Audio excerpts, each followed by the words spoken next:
Hey traders, Marcello here, founder of the Day Trading Academy. Today we're asking all the questions that you guys have.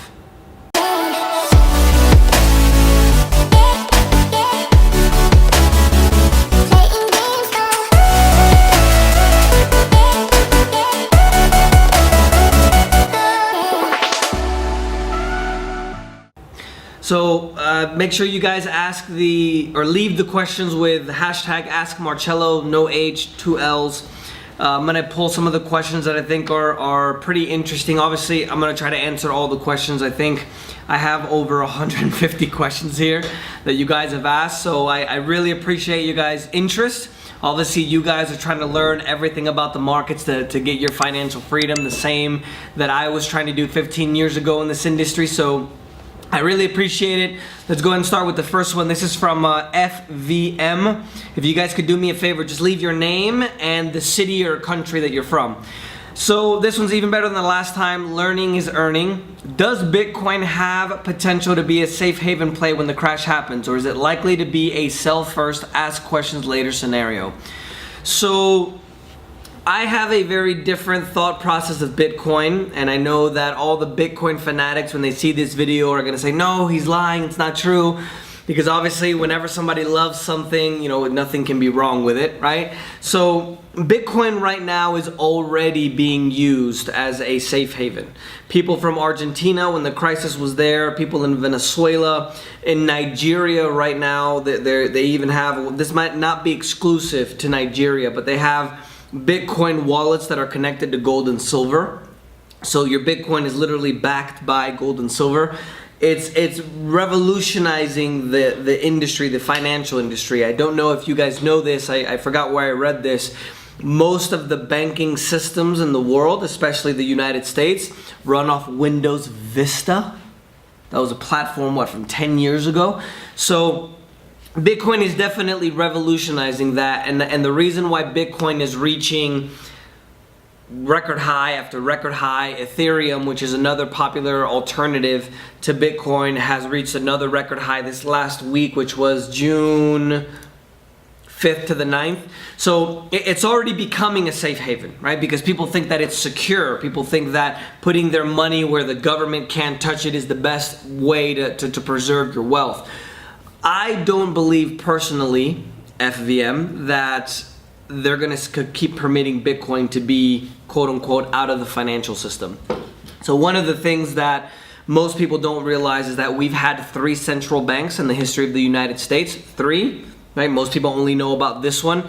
I'm a student of history because I believe that history repeats itself. So I think right now is when we're walking into the next central bank, which is whether, you know, for those of you guys that are conspiracy theorists, the world money or whatever the case may be.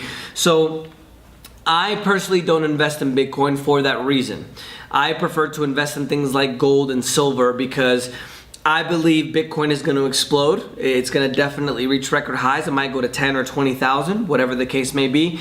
But I think at any point in time, the governments around the world are going to say Bitcoin's illegal. Or they're going to say, this is our new, government coin. This is the only acceptable forms of payment that can be accepted within our borders. Like right now, that's what the dollar is, right? You can't go to a store and buy something in euros or with monopoly money, right? The only reason why the dollar is used, even though it's not backed by anything, is because you and I believe that that's what we can use for money. It's a culture, right? We're just used to it. So I believe that at one point or the other, Bitcoin is just going to become illegal, or they're going to come out with an official currency that is going to be an alternative to Bitcoin, and then obviously you're not going to be able to use it anymore. I understand completely that Germany and Japan have accepted the fact that you can use Bitcoin. A lot of companies are accepting Bitcoin. Fine, but I just don't believe long-term FVM and I may look into this as well because you might be able to ride it to a certain event and then just take out your money. But I just don't believe that the government, the people who control things, are going to permit that this continues to happen. So, time will tell. Time will essentially decide who is right within 5 or 10 years. Another thing that I'm a little bit afraid of with Bitcoin and the cryptocurrencies is that there's been a lot of hacking of the exchanges. And obviously, the fanatics that kind of leave all these nasty comments on YouTube, talk about how I don't know anything because you can leave your Bitcoins in a wallet instead of the exchanges, and that's completely true, but that won't change the fact when they make it illegal or they come out with a competition and the value of it goes down. So that's what I believe with that. So as we keep walking into the crisis, the crash that I've been discussing, which I believe will happen within the next 5 years, Bitcoin will continue to act as a safe haven, just like gold and silver, and it will skyrocket in price. But gold and silver, for example, in my opinion, they can't make it illegal. Obviously, Roosevelt, I believe it was Roosevelt, passed a law that everybody had to turn in their gold and silver, but they're not going to be able to find it if you have it buried in your backyard. You see what I mean? So that's what I believe with that. Your second question, this thought just occurred to me. If Trump is unable to push through with his promises, do you think this would be a catalyst for the coming crisis? Very, very good question, FBM. So I don't believe it matters what Trump does or what Clinton would have done to avoid the crisis. So I don't know if you watched my recap video from last week. I'll give you the date so you can see it. I think it was the 3rd of June. There's a normal recurring pattern in economic cycles, right? And again, I'm a student of history because history always repeats itself. Nobody thought that the Roman Empire was going to fall, and then it fell. Nobody thought that the British Empire was going to fall, and then it fell. Nobody believes that America can fall, right? So there's always an expansion and then a retraction. A retraction is not the word I want to use, a contraction. So there's an expansion, contraction, and it's a natural part of the economic cycle, because obviously when there's expansion, there's a lot of things that work that shouldn't. So obviously the contraction happens because, and excuse my French when I say this, we have to get all the shit out of the system. The business that shouldn't be working, etc., etc. We have had the longest economic expansion, the 3rd longest, and I believe 72 years, if I remember the numbers correctly. That's not normal. So what comes up has to come down. And if it's an over expansion, that means that there's going to be an over contraction, right? So since the history of the Republic, and I have to shout out Jim Rogers. I met him when I was in Singapore. He's one of the most, I keep kind of getting stuck here with my words. He's one of the investors that I admire the most, because for him, it's not all about money, right? Yeah, it's great to make money and have money and stuff, but at the same day, money is not the most important thing in the world. So, he retired early, traveled around the world twice, and he always says, because I listened to a lot of his interviews, that there's been a recession, and you guys can look this up. There's always been a recession every 4 to 7 years since the beginning of the Republic of the United States, okay? The last recession, which in this instance was a crisis, was in 2009. The next one should have been 2008, 2009, count 4 or 5 years, 2012, 13, 14, we didn't have one. Why? Because the governments were printing money and injecting money into the financial system, so and I'm about to sneeze, they were injecting money into the financial system, and so they didn't allow the recession to happen. So what happens? All of the debt and all of the stuff that shouldn't be in the system didn't come out. So now we're what, 8 or 9 years? This 2000, let's do from 2008. Yeah, it's about 9 years. It's gonna be a 10th year now that we haven't gotten the shit out of the system.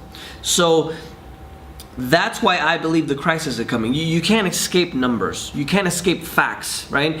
You just can't escape them. And so you can't escape the fact that we were supposed to have a recession. You can't escape the fact that instead of allowing the system to fail in 2008, 2009 and going after the people that were responsible, like Iceland did, they just they put everything under the rug. All of the debt that the banks had now went to the government, and now we're going to have a much bigger problem now with this crisis that's coming up. So the reason why I explained that to you, and I wanted to just do this video explaining that, is because it doesn't matter if Trump is in the office. It doesn't matter if Clinton is in the office. We're still headed in the same direction. It's like the situation with the iceberg and the Titanic. The iceberg is here, and we're heading towards the iceberg, the crash. And even if Trump is able to start turning the boat away from the crash, we're still going to hit it, just like in the Titanic. So it's important to understand that, and one of the reasons I love day trading is because I don't know of any other job or profession that allows us to take advantage of the crisis. And one of the things that I always tell everybody is, during the Great Depression in 1929, that was an economic contraction, right? It can just be a normal recession or crisis or a depression. There were more millionaires created than at any other point in the history of the world. Let me repeat it. In the Depression of 1929, there were more millionaires created than at any other point in the history of the world.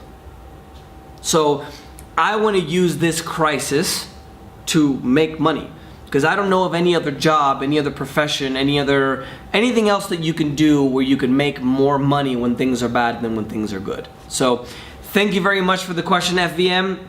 If you guys have any other questions, mark them, hashtag Ask Marcello, whether it's on Instagram or, if you guys want to follow me on Instagram, it's Wandering Trader.